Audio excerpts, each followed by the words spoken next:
આજે હું તમને સ્ત્રી યંત્ર આધારિત એક મહાલક્ષ્મી મંદિરના દર્શન કરવા જઈ રહ્યો છું, જે સુરતનું એકમાત્ર સ્ત્રી યંત્ર આધારિત મંદિર છે. હિન્દુ ધર્મમાં દેવી લક્ષ્મીને સંપત્તિ, સમૃદ્ધિ અને સૌભાગ્યની દેવી તરીકે પૂજવામાં આવે છે. એવી માન્યતા છે કે જો દેવી લક્ષ્મી કોઈના ઉપર ગુસ્સે થઈ જાય તો તેની સુખ સમૃદ્ધિ ખતમ થવા લાગે છે.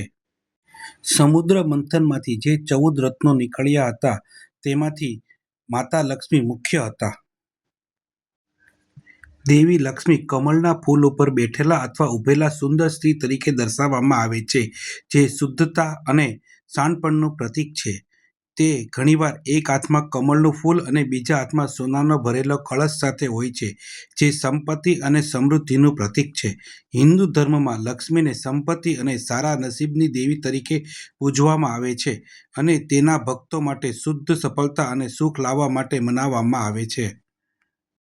લક્ષ્મી શબ્દ બે શબ્દોને મળીને બન્યો છે, એક લક્ષ તથા બીજો મી, અર્થાત લક્ષ સુધી લઈ જનારી દેવી લક્ષ્મી.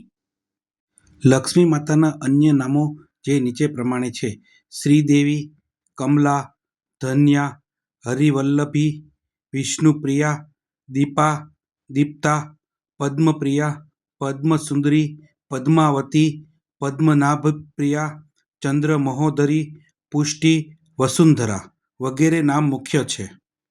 ક્ષીરસાગરમાં ભગવાન વિષ્ણુ સાથે કમળ ઉપર વાસ કરે છે. પર્વ દિવાળી છે. દિવસ જ્યોતિષશાસ્ત્ર તથા ધર્મગ્રંથોમાં શુક્રવારને દેવી માતા લક્ષ્મીનો દિવસ માનવામાં આવે છે. લક્ષ્મીજીની અભિવ્યક્તિ બે રૂપોમાં જોવા મળે છે. પહેલું સ્ત્રી રૂપ અને બીજું લક્ષ્મી રૂપ.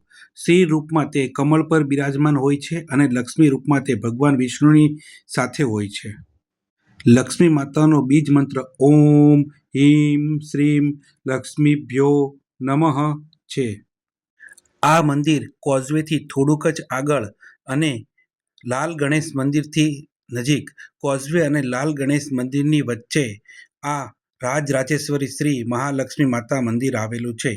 આ મંદિરમાં ગૌશાળા પણ છે. તમે એ ગૌશાળામાં ગાયોને ઘાસચારો તથા રોટલી ખવડાવી શકો છો. ઓમ શ્રી હિમ શ્રી મહાલક્ષ્મ્यै નમઃ. ઓમ શ્રી હિમ શ્રી મહાલક્ષ્મ્यै નમઃ.